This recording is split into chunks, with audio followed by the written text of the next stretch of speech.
Olá, está começando o Segurança em Foco, o programa da TV Mar, canal 25 da NET, que analisa a segurança pública e privada de Alagoas, do Brasil e do mundo. Hoje nós vamos entrevistar as delegadas de Polícia Civil, doutora Ana Luísa Nogueira e doutora Bárbara Arraes. Com elas, iremos conhecer os desafios enfrentados pelas mulheres no exercício da atividade policial. Elas são profissionais experientes, com atuação destacada na defesa da criança e do adolescente e também na gestão administrativa e operacional da Polícia Civil.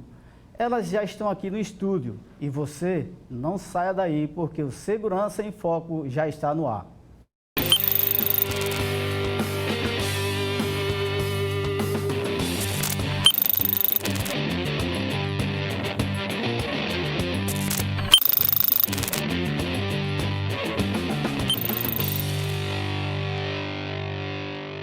O Segurança em Foco está começando, o programa que é exibido ao vivo, apresentado ao vivo, no canal 25 da NET, no portal Gazeta Web e pelas nossas redes sociais.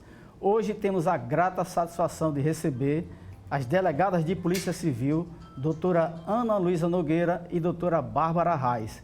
Como dissemos, são experientes profissionais da Polícia Civil, com atuação destacada na defesa da criança e do adolescente, na gestão administrativa e gestão operacional da Polícia Civil. Bom dia, doutora Bárbara. Bom dia, doutora Ana. Bom dia. Bom dia. Então vamos começar, que temos muito o que conversar sobre a vida dessas mulheres na polícia. Ser delegada de polícia foi um desejo profissional ou uma obra do destino? Eu posso dizer que foi uma obra do destino. Fui convencida por uma amiga, né? Todo formado em direito tem aquela coisa de concurseiro, né? A gente vai fazendo tudo. E uma amiga convenceu a vir para fazer o concurso de delegada aqui em Alagoas. E eu posso dizer que, assim, a princípio eu fiquei um pouco reticente. Não, ser delegada, isso não vai dar certo, talvez não combine comigo. Mas depois eu me identifiquei, né? Assim, eu costumo dizer que a gente vai se apaixonando pela profissão. E pelos casos que a gente consegue resolver por meio dela, né? É gratificante poder ajudar as pessoas por meio da sua profissão. Né? Doutora Ana. Na verdade, desde que eu ingressei na Faculdade de Direito, eu sempre gostei muito da área penal. Então, eu sempre tinha interesse em atuar especificamente nessa área. Aí, logo que eu me formei, surgiu a oportunidade desse concurso aqui em Alagoas, e era um estado muito perto do meu, eu sou pernambucana. E houve essa oportunidade, terminei, eu logrei isso e fiquei aqui. Gostei muito da atividade profissional e não tive mais vontade de me dedicar a outra área. Terminei ficando aqui em Alagoas mesmo, mas realmente sempre me interessei por essa área penal e para iniciar em delegado de polícia foi um pulo, né? Foi uma continuidade daquela matéria que eu gostava tanto. Se interessou tanto que virou professora da matéria. É verdade, exatamente. Era assim, Direito Penal e Processo Penal. A polícia pode ser considerado ainda um ambiente machista? Eu acredito que isso diminuiu muito, né? Principalmente depois do nosso, pelo menos na Polícia de Alagoas, depois do nosso concurso. Muitas pessoas ainda entendem a polícia como um ambiente de homem, masculino. Talvez por associar a necessidade de força física para o exercício da profissão, né? A gente, assim, eu creio que hoje não temos mais tanto esse estigma que a polícia tem que ser uma atividade de homem e machista. Principalmente no cargo de delegado. Tem estados que o número de mulheres já é maior do que de homens nos cargos, né? Sim, sim. Né? E no nosso concurso, eu não sei quantas delegadas foram, mas passou um grande número de mulheres como delegada. Quase equiparado, né? Homem e mulher. Homem e mulher foi um grande número. Nesse último, nem tanto, mas no nosso teve uma equiparação quase. A senhora tem algumas estatísticas que revelam essa relativa desproporção entre homens e mulheres na Polícia Civil. Não que identifique um ambiente machista, mas os números... É verdade. Como a delegada Bárbara colocou, ainda há um resquício, mas realmente diminuiu muito com o passar do tempo, sobretudo com o ingresso das mulheres no mercado de trabalho, enfim, com toda essa questão do esforço que se tem em atividades, não apenas aquelas atividades ligadas à força física. Então, isso aí houve uma redução muito grande. Houve algumas pesquisas recentes, nós temos aqui dados efetivados no ano de 2017, em que de todos os profissionais de segurança pública, 13,5% são mulheres, então ainda é um número muito pequeno. Se a gente levar esse número para o âmbito da Polícia Civil, que é a instituição que nós fazemos parte, nós temos 26% de mulheres. Eu acho que isso se deve a alguns órgãos, como por exemplo a Polícia Militar, que predominantemente ainda é do sexo masculino. Aqui no estado de Alagoas, eu coordeno as delegacias da capital e as da metropolitana. Nós temos um total de 621 policiais aí envolvendo delegados de polícia, agentes e escrivãs.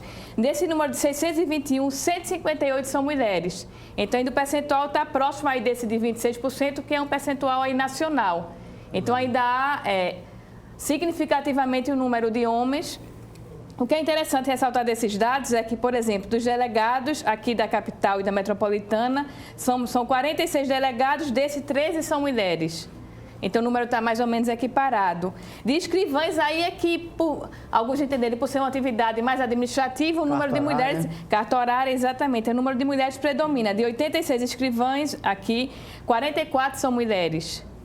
Já com relação a agentes de polícia, aí o número ainda é menor de mulheres. Dos 489 agentes de polícia, 179 são mulheres. Então, nós vemos que nas profissões, especificamente de delegado e de escrivão, ainda há, digamos assim, uma aproximação maior de mulheres e homens. Com relação a agentes de polícia, ainda há uma discrepância muito grande do ponto de vista quantitativo. Isso está melhorando muito, é bom de se dizer, mas ainda há, foram feitas algumas pesquisas recentes, e ainda há alguns concursos públicos, sobretudo de outras instituições da segurança pública, que ainda estabelecem até um limite mínimo de mulheres para esses cargos. Inclusive, em alguns concursos foi até questionada a questão da constitucionalidade ou não disso aí, realmente para ver um número equiparado de homens e mulheres em atividades relacionadas aí à segurança pública. Mas podemos dizer que o ambiente policial ainda é um ambiente machista? Ainda há um resquício de machismo. Dizer que não há seria até uma leviandade. Ainda existe. Mas existe. Mas há uma redução muito grande. Mas ainda existe, é evidente. Principalmente nos cargos mais elevados de direção. A única delegada geral foi a doutora Aureni, e por um breve período. Exatamente. E ainda não tivemos uma secretária de segurança pública. O que é que como vocês interpretam isso?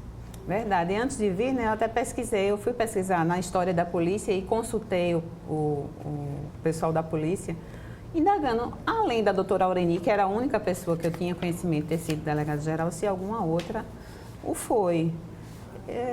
Realmente, as mulheres, elas vêm ocupando alguns cargos de direção, né, gestões, mas assim, não os cargos mais altos, né, ainda. Né. Nós temos a delegada-geral adjunta, a doutora Cátia, que tem um perfil de conselheira, conciliadora, que certamente dá essa garantia e a serenidade aos delegados gerais. Né? Verdade. Mas, lógico que a mulher tem que chegar lá no topo. Como você interpreta? Eu ainda acho que, por exemplo, no início, logo quando nós ingressamos, a delegada Bárbara também pode até corroborar isso, ainda havia um preconceito maior, sobretudo por ser pessoas novas e liderando aí, coordenando pessoas, homens que já estavam aí com bem maior experiência do que pessoas que ingressaram há pouco tempo, então o preconceito era maior. A partir do momento em que as pessoas conhecem o seu trabalho, em que você se dedica àquilo ali, então o preconceito ou o machismo, enfim, terminam por reduzir. Ainda não é o ideal, como eu disse, ainda há uma diferença muito grande em número entre homens e mulheres, mas aí nós temos a esperança que no futuro próximo isso aí realmente vá reduzir, ou pelo menos vai chegar aí a um número satisfatório. Essas dificuldades assim da polícia, elas já eram apresentadas às senhoras já na formação? Não, na realidade, assim, a nossa formação, para esse sentido, assim, para vivenciar essas dificuldades, foi a prática, né? Qual foi a primeira lotação da senhora? A Delegacia de Roubos e Furtos da capital. Enquanto a Ana Luísa falava, vai passando um filme na sua cabeça da sua entrada, né, de como foi, da recepção. E eu lembro, né, de alguns olhares diferentes, de alguns policiais, como se assim... De onde vem essa menina? Ela não tem muito jeito. Não tem jeito, ela é muito calma, não vai dar conta, né? E aí o nosso trabalho, como bem a Ana Luísa falou, o nosso trabalho vai mostrando quem a gente é e o que a gente pode, né? A senhora foi muito feliz já na sua primeira lotação, muito eficiente. Era uma devoradora de inquéritos, né? Pilhas de inquéritos foram solucionou o cartório da delegacia. Pela doutora Bárbara. É verdade. A Roubos e Furtos da Capital disse que foi uma escola e tanto, né? Porque realmente acho que é uma delegacia com maior... Na época era a delegacia que tinha o maior volume de inquéritos, né? Então, a minha função ali era basicamente trabalhar para que aquilo ali fluísse de uma forma mais rápida para ajudar tanto na parte cartorária quanto na operacionalidade, que era mais voltada para o delegado titular. É a academia de polícia na prática. É verdade. Eu tive esse aprendizado lá. A primeira lotação da senhora? A minha foi delegacia de crimes contra criança e adolescente, que inclusive Bárbara depois, posteriormente, terminou, que assumiu. Assim, era uma delegacia que não, digamos assim, que não tinha uma atividade extracampo muito forte, até porque é uma delegacia eminentemente cartorária, boa parte das vezes, mas ao mesmo tempo há uma carga emocional muito forte. Nós temos casos lá gravíssimos de estupros envolvendo crianças de tenra idade, então a carga emocional é muito grande e você termina, em várias situações, levando aquilo ali para casa. Então, você tem que saber lidar com aquilo ali para não lhe gerar um prejuízo, às vezes até familiar. Eu me recordo quando eu tenho uma filha, eu até brinco que às vezes seria difícil retornar a atuar numa delegacia quando você tem uma filha e você termina vivenciando ali, verificando, vislumbrando tantas situações graves envolvendo crianças e adolescentes vítimas, sobretudo, de crimes sexuais. Então, eu acho que você lidar com aquilo ali de forma impassível é difícil, porque fica uma carga emocional muito forte para o profissional. E é difícil separar, vou deixar isso no ambiente de trabalho e vou para casa livre disso. Não consegue. Às vezes você tem até que lidar, por exemplo, você tem que ouvir bem, não é fácil ouvir criança vítima desse tipo de situação. Tem que haver uma equipe multidisciplinar, a carga, como eu falei, é muito forte e você tem que entender que aquilo ali é o caso da vida dela. Você não pode tratar como se fosse apenas mais um caso corriqueiro. Você tem que resolver aquilo ali, solucionar e dirimir da melhor forma possível para evitar que essa criança seja novamente vítima, seja revitimizada, como se fala. E realmente não é fácil separar aquilo ali, chegar em casa e esquecer, achar que não houve. Exatamente, não consegue. Até porque todos nós somos seres humanos, não é? Não somos pedra. E, assim, a forma de abordagem, né, da criança, voltando um pouco ao que a Ana disse, é totalmente diferente, realmente. Muito diferente. Na Crimes contra a Criança, né, quando eu entrei lá, a gente procurou otimizar isso. Porque o papel, quando você vai transcrever, você está ouvindo uma pessoa, normalmente digita e transcreve no papel. A gente inaugurou um sistema de gravação audiovisual, né? Então, todos os oitivos das crianças eram em audiovisual. Então, enquanto elas falavam, né, a gente já via a expressão depois, né, e o juiz também, o promotor, e também a gente conseguiu uns bonecos, compramos bonecos para a criança ir mostrando por meio dos bonecos como é que aquele fato aconteceu. Você não vai perguntar a uma criança como você foi estuprada. A criança nem sabe o que é isso. Nem sabe. Né? Você vai perguntar se você gosta de ir para aquela casa, por que é que você não gosta, se você gosta daquela pessoa. Aí, geralmente, ela vai dizer que não, vai fazer uma careta. Por quê? Então, assim, a atividade policial, eu acho que mistura, às vezes, em algumas delegacias, até um pouco de outras atividades. Você tem que ser um pouco psicólogo, um pouco assistente social, porque você faz encaminhamentos para hospitais, para escolas, até para escolas já conseguir, para matricular a criança, né? Então... É o seu envolvimento. Das grandes transformações na Delegacia de Menores, né, que a gente falava assim, foi a senhora quem fez. A delegacia levar uma ambientação para que a criança se sentisse à vontade e para apresentar a realidade dela. A delegacia, tinha gente que chegava e falava assim, isso aqui é uma delegacia, está parecendo uma creche. Uma creche. Né? Mas é isso, o Crimes contra a Criança não pode ser uma delegacia como outra, né? Tem que ter um ambiente diferente. A sorte da polícia é que as delegadas que vão para lá, parece que ali desperta a vocação, né? A mulher tem uma percepção maior, tem um envolvimento maior com essa causa, né? Isso começou com a nossa Aureni, que eu chamava a mãe da Polícia Civil. Isso. Mas eu quero muito falar do comportamento de vocês. Porta-arma é uma grande responsabilidade, doutora Ana? É uma grande responsabilidade, sobretudo porque acho que a maioria das pessoas terminou que teve acesso à arma assim que ingressou na atividade profissional. O meu caso foi, acho que da Bárbara também foi, Mas aí termina que alguns têm mais familiaridade e outros não. A gente termina que se identifica, eu me identifiquei muito, a Bárbara também se identificou. Mas você tem que ter uma série de cautelas, tem que fazer vários cursos. Nós fizemos, inclusive, vários com o senhor, cursos excelentes com relação à questão da arma de fogo. E termina sendo, hoje se tornou uma atividade rotineira, mas realmente é uma responsabilidade muito grande, até porque você tem que se capacitar muito para utilizar aquilo ali com responsabilidade. Era Bárbara. Verdade. E além dessa capacitação para uso externo, é necessário também a cautela para guardar aquela arma na sua própria casa, né? Principalmente para quem tem criança. Né? Então, um policial não pode chegar em casa e jogar a arma de qualquer jeito e deixar. Né? A gente já ouviu falar de vários casos, né, que acontecem, infelizmente, acidentes envolvendo armas de fogo de policiais que o filho né, usou, pegou, né, e houve algum acidente. Então, a arma de fogo, né, ela precisa realmente ter, né, mais cautela ainda. E foi uma afinidade que a senhora desenvolveu bem, né? A doutora Bárbara é a maior performance no uso de espingarda calibre 12 nos Não, mas com um instrutor feito o senhor não tem como, né? Isso é diferente, tem que acertar tudo mesmo. 100% de aproveitamento. Essa mulher com a calibre 12... eu realmente eu gosto mais de arma longa. A doutora Ana Luísa, me lembro nos cursos desses, que a doutora Luísa chegou com uma torção no pé. Foi, é verdade. Era um curso operacional, mas ela nunca puxou essa condição para dizer... Foi, eu finalizei caindo aos trancos e barrancos, mas finalizei e consegui. A minha dificuldade. Exato. Mas é por isso que vocês, conseguindo tanto destaque, conseguem, né, desenvolver essa profissão com tanto destaque, né? Vocês gostam do que fazem. E uma coisa bastante íntima, a atividade policial interfere na família? Interfere sobremaneira. Eu brinco que, na verdade, às vezes, você termina passando mais tempo em várias situações no próprio ambiente de trabalho do que na família.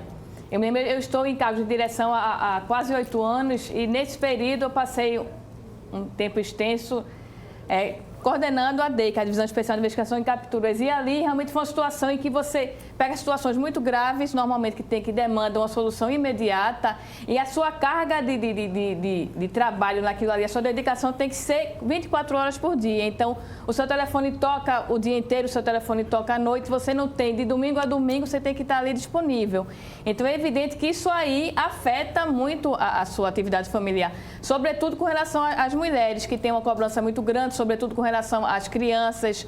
Então, às vezes, eu me esforçava ao máximo para estar em todos os dias das mães na escola. Houve uma situação que eu não pude ir, aquilo ali acho que me gerou um mal muito grande, porque ficou realmente aquilo negativo, enfim. Então, você tem que saber conciliar. Em algumas situações é muito difícil você realmente conseguir lograr êxito nisso. Então, é uma carga muito grande, exatamente.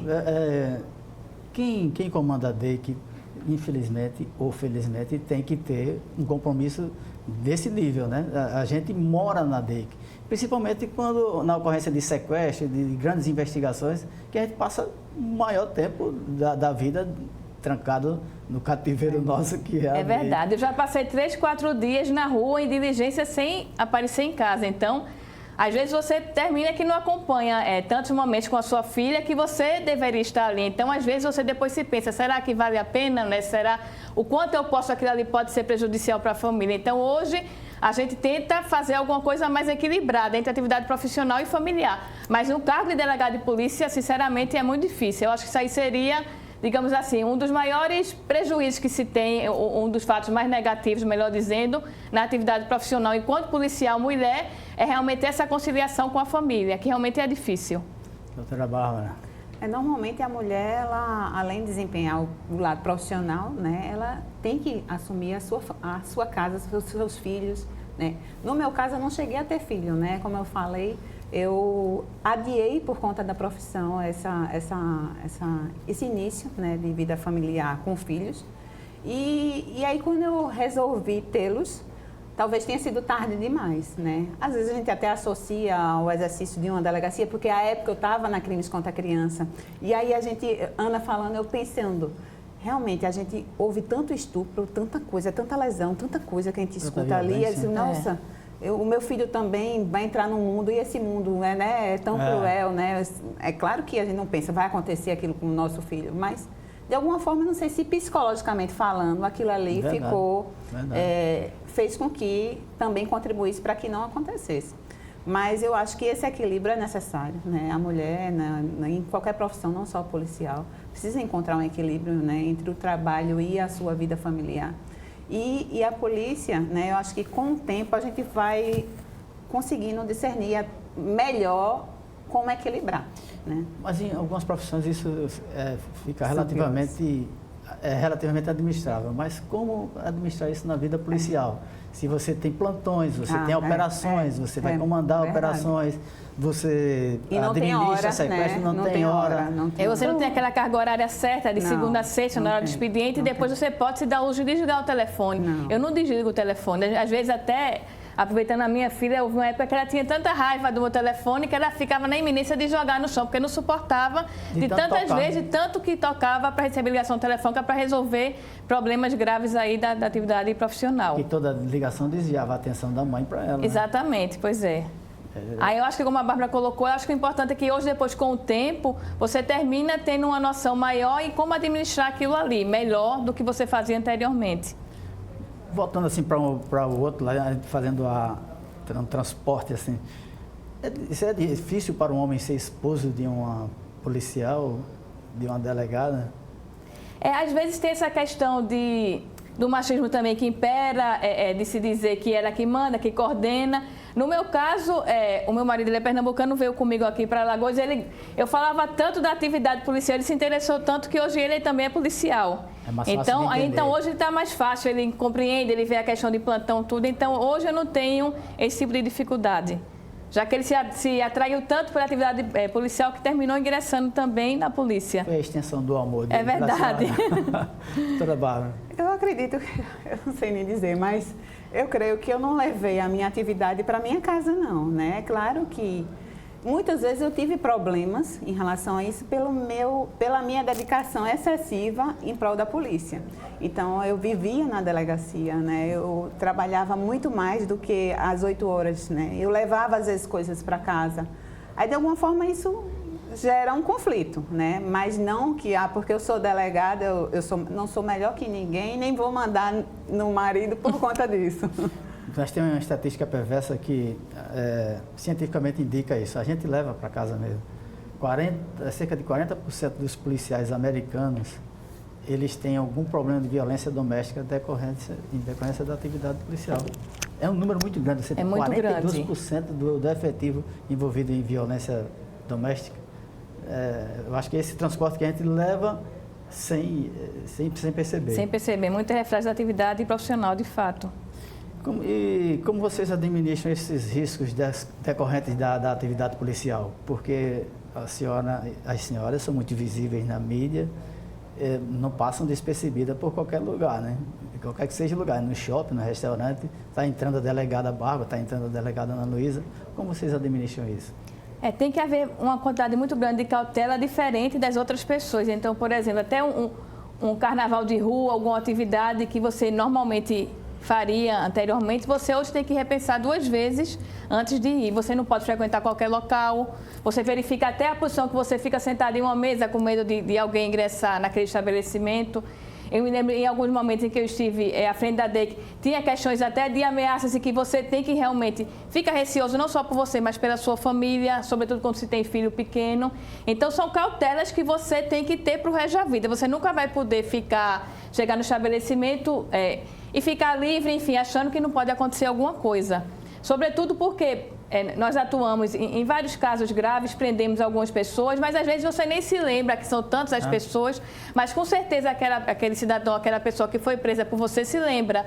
Então, às vezes, realmente, você tem que ter uma cautela maior até para evitar um prejuízo tanto a você, mas sobretudo com relação à família. Então, as cautelas têm que ser redobradas. Eu não posso frequentar hoje qualquer local. Verdade.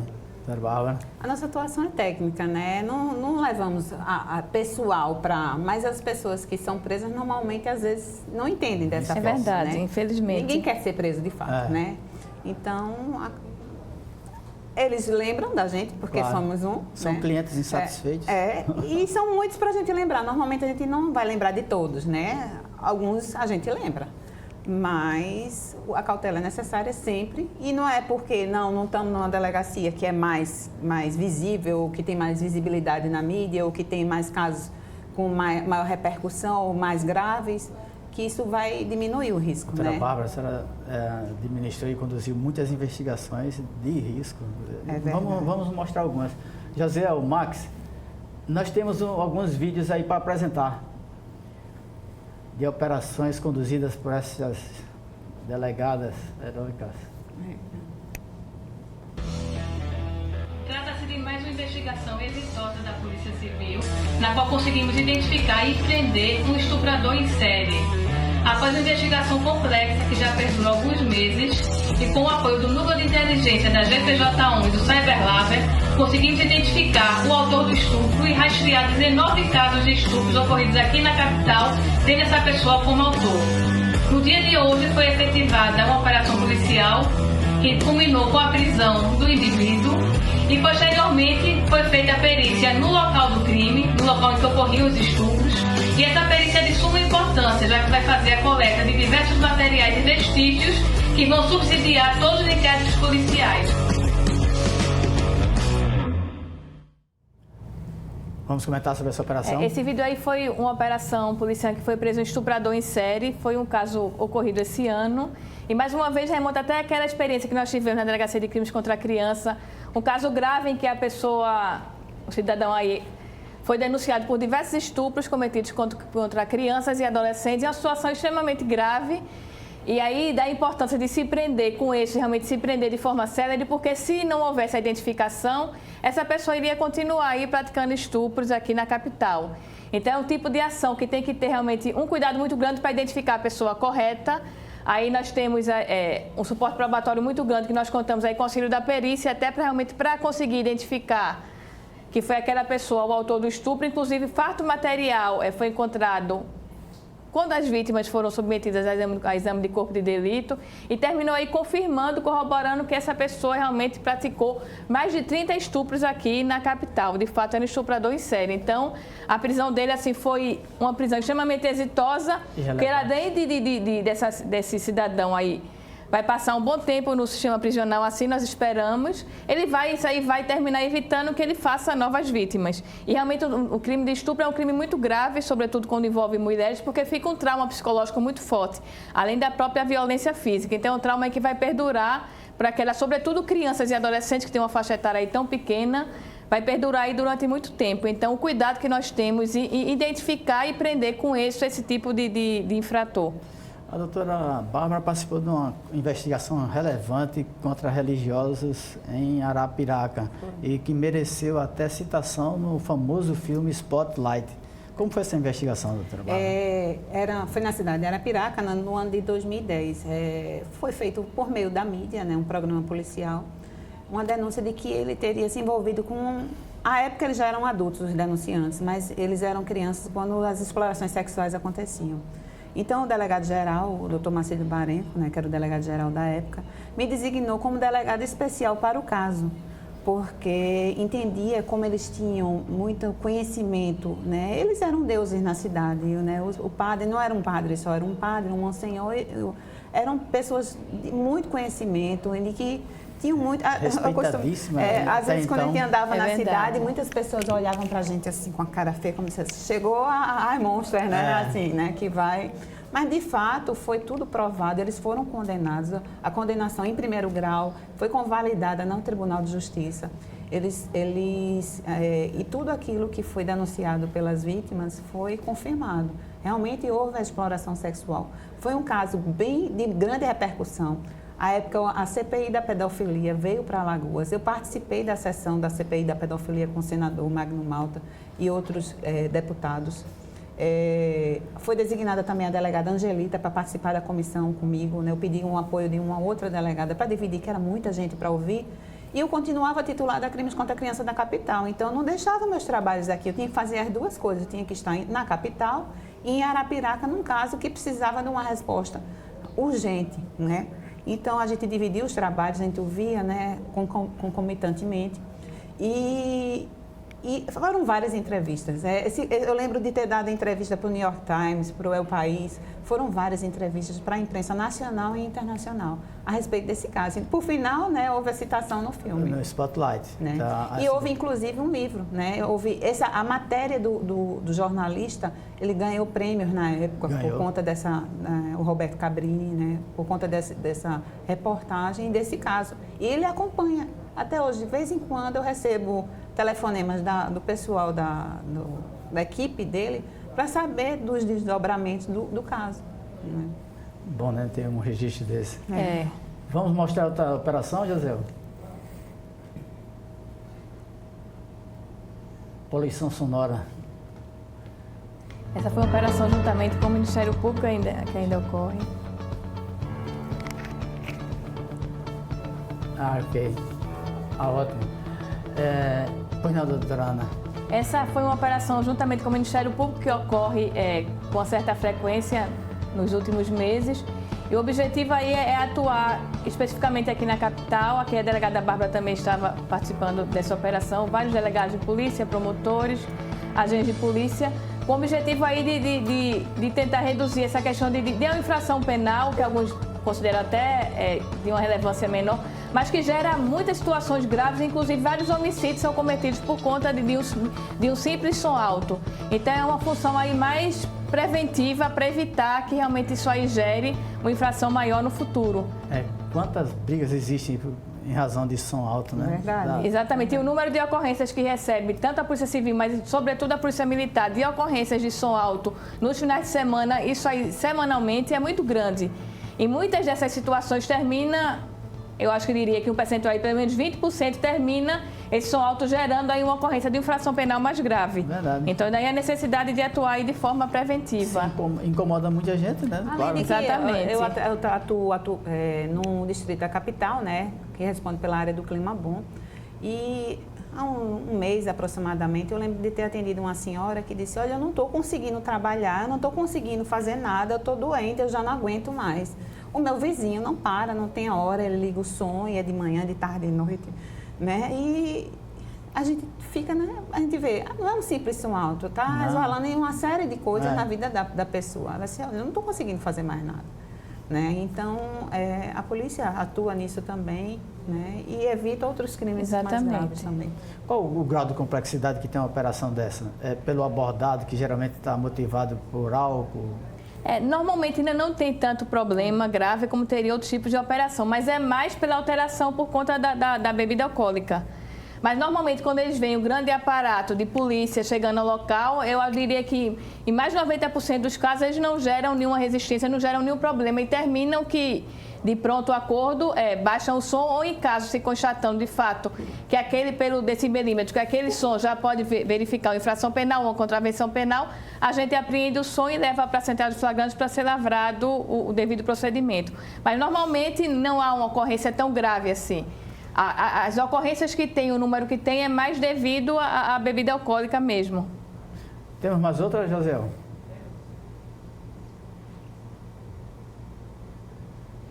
Outra operação, doutora Ana. Essa é uma operação aí envolvendo, na gerência de polícia da capital, nós temos sempre procurado atuar com todos os delegados de polícia. A gente faz quase que mensalmente operações distritais, envolvendo todas as delegacias distritais aqui da capital, algumas delegacias também da região metropolitana, com o objetivo de focar aí especificamente em crimes de tentativa de homicídio. Porque nós temos clima bom lá. É a área da delegada Bárbara, exatamente. Eu estava embaixo, né? Enquanto o helicóptero estava em cima. São operações normalmente exitosas.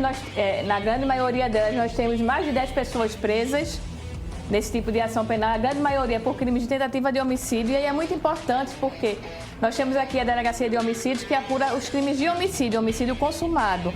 Mas as tentativas de homicídio ficam a cargo das delegacias distritais.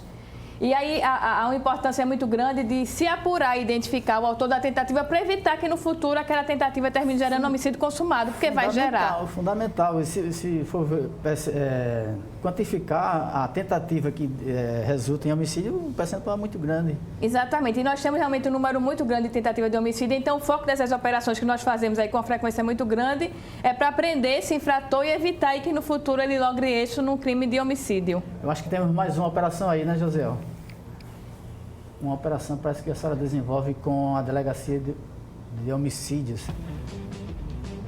Essa foi, além dessas operações de tentativa de homicídio, nós fazemos também com uma frequência muito grande operações com a Delegacia de Homicídios. Aí está com o coordenador, o delegado Eduardo Mero, que coordena a Delegacia de Homicídios. E a Delegacia de Homicídios hoje já tem tido um feito extremamente exitoso, porque houve uma redução muito grande nos CVLIs, dos crimes violentos, letais intencionais. E essa redução muito se deve ao trabalho de investigação efetivado pela Polícia Civil. Porque é a partir desse trabalho de investigação que se identifica o autor, que aquele autor quanto mais é preso, que evita a ocorrência aí de novas infrações penais. Inclusive, com relação especificamente aos crimes de homicídio, a Polícia Civil tem tido um índice de elucidação muito grande.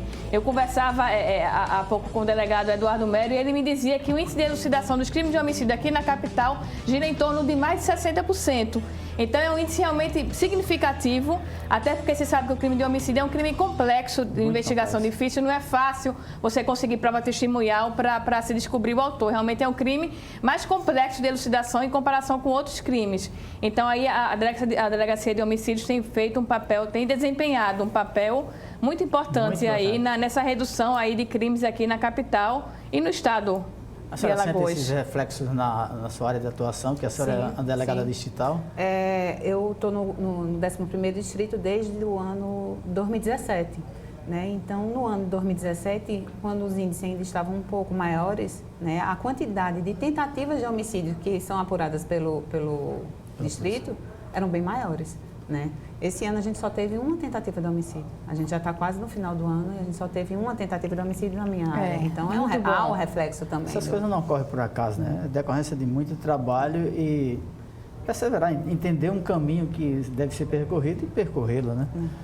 Verdade. A senhora, como eu disse, foi diretora da DEIC e a senhora enfrentou muitos crimes assaltante de banco, sequestro. Quais foram as grandes experiências e investigações que a senhora aponta assim, como de maior dificuldade, de maior relevância quando a senhora estava à frente da DEIC? A DEIC, acho que eu fiquei mais de 2 anos à frente da seção de roubo a banco, era uma seção integrada à DEIC, depois eu fiquei na direção da DEIC por mais de 4 anos. Na verdade, é uma delegacia difícil pela questão das atividades, dos crimes extremamente complexos que se tem.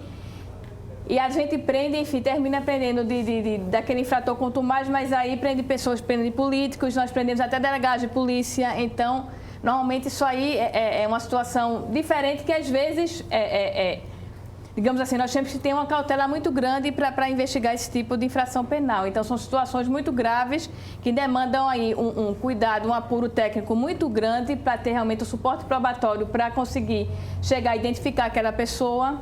Tivemos saldos extremamente positivos, houve uma redução muito grande em crimes de roubo a banco à época. À época ainda havia a utilização de explosivos, hoje eles já se utilizam de outra forma, tem aquele chamado novo cangaço, né, que é um grupo tão grande um grupo significativo de pessoas que termina fechando ali a cidade. A cidade, hoje a DEIC, ela vem atuando bem nessa área. É um acúmulo de experiência, você vai tendo você vai construindo uma forma de combater. Exatamente. E isso começou com a senhora. Exato. Então nós atuamos muito nessa parte de roubo a banco, a parte de sequestro praticamente zerou no estado de Alagoas.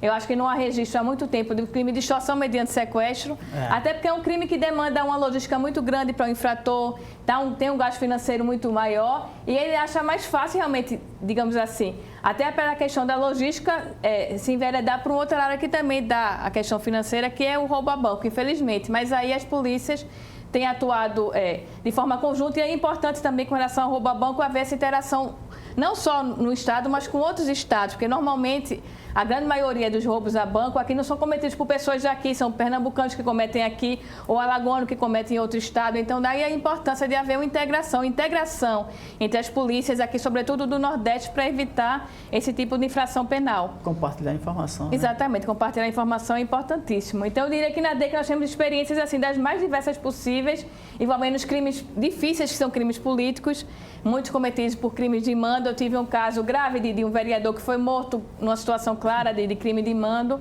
Então, às vezes, até a questão de cautela, como foi colocado aqui, de ameaças, termina gerando por conta desse tipo de infração penal, mas aí você tem que ter a segurança de seguir em frente e esquecer esse tipo de infração e chegar até o final. Cumprir o dever. Exatamente, cumprir o dever. É isso aí que nós vemos que a gente faz, enfim, de forma rotineira. Cumprir o dever de forma legal, cumprindo, enfim, os ditames legais, mas identificando o autor do fato.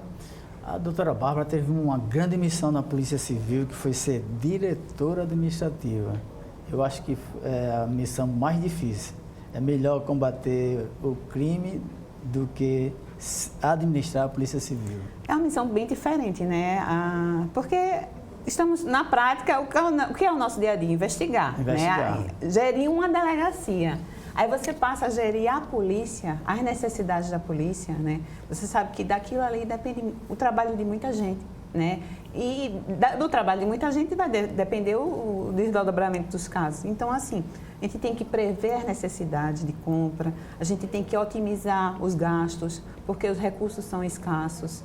A gente tem que desenvolver ferramentas, né? Eu lembro que, à época, a gente desenvolveu uma ferramenta, junto com a gerência de informática da polícia, para controlar a entrada e saída de material no almoxarifado. E com aquilo ali a gente já tinha, a ferramenta já indicava quando estava próximo, né, a acabar, o que é que precisava comprar. Então a gente já tinha, porque para comprar para a administração você não pode chegar, eu vou ali e compro, não funciona. E né? tudo é urgente na polícia. Tudo é urgente e a gente tem que comprar e tem que fazer a licitação demanda um tempo. As dispensas de licitação também demandam um tempo, porque até para se comprar por dispensa, pela própria norma, né? A gente também, ninguém quer incorrer em crimes, em abuso, em improbidade, né? A gente também tinha que passar por uma série de etapas e também demandava tempo. E existiam as urgências. Então, não é fácil, né? E controlar a necessidade com todo administrador quer satisfazer a pessoa que está lhe pedindo, não, faça isso, faça aquilo, e você administrar e dizer não. Pronto, essa era a pior parte, que administrar, né? É a arte de dizer não. Não é fácil. Não. Eu costumava, por exemplo, havia muito pedido de móvel, de computador, de uma série de equipamentos e não tinha para todas as delegacias, né? Então, eu desenvolvi um programazinho, né, uma tabela, e aí eu colocava, o seu ofício foi esse, você pediu. Só que na frente tinham outros. A pessoa já se sentia um pouco satisfeita. Via que, assim, eu estava tentando seguir uma ordem de pedidos, né? Então, realmente, até para dizer não, você tem que ter habilidade. É uma arte. Né? E o administrador que não desenvolve essa arte, ele cai em improbidade. É verdade. E vai acumulando até... Agora, inimizades funcionais, né? Um dos grandes feitos da gestão do SESGAF, eu acho que foi a Polícia Civil ter conseguido o prédio do Complexo de Delegacias Especializadas, né? Eu recordo a época, eu tive na Procuradoria, esse prédio estava para ser cedido para um outro órgão, mas estavam dependendo de recursos para fazer a licitação, aquela coisa toda, e se importava em muitos custos que o Estado de Alagoas não queria arcar naquele momento, porque tinha outras demandas, e nenhum órgão tinha. Então, o então delegado-geral, doutor Carlos Reis, não, a gente vai fazer essa reforma com os nossos próprios meios, e a gente fez. E hoje é um prédio, né, que é próprio da polícia, serve de sede para várias delegacias e diretorias, né? Eu acho que foi um grande ganho, além de termos conseguido outros prédios, por exemplo, o terreno onde funciona atualmente o DHPP, DENARC, né, foi conseguido, né, outras delegacias. Isso otimiza, né? Saímos do aluguel para prédios próprios. Deixa eu ver quantos minutos temos, José.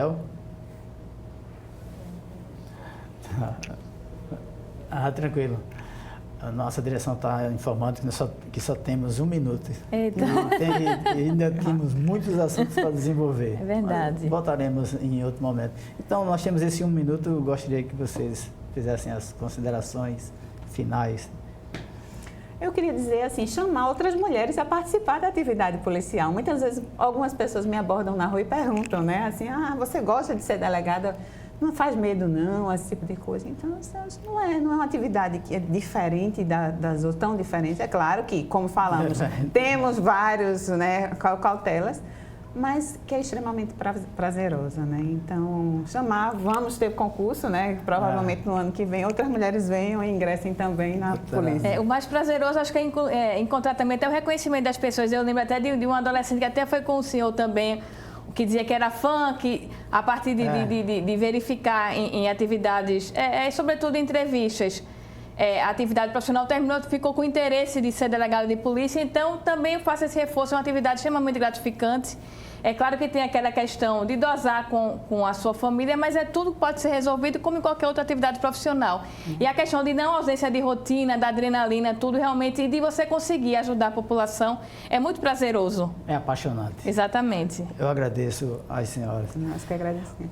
O Segurança em Foco está terminando, programa que será reapresentado em horários alternativos aqui mesmo, na TV Mar, canal 25 da NET. E à tarde já estará disponível na nossa página no YouTube, TV Mar, canal 25. Até a próxima.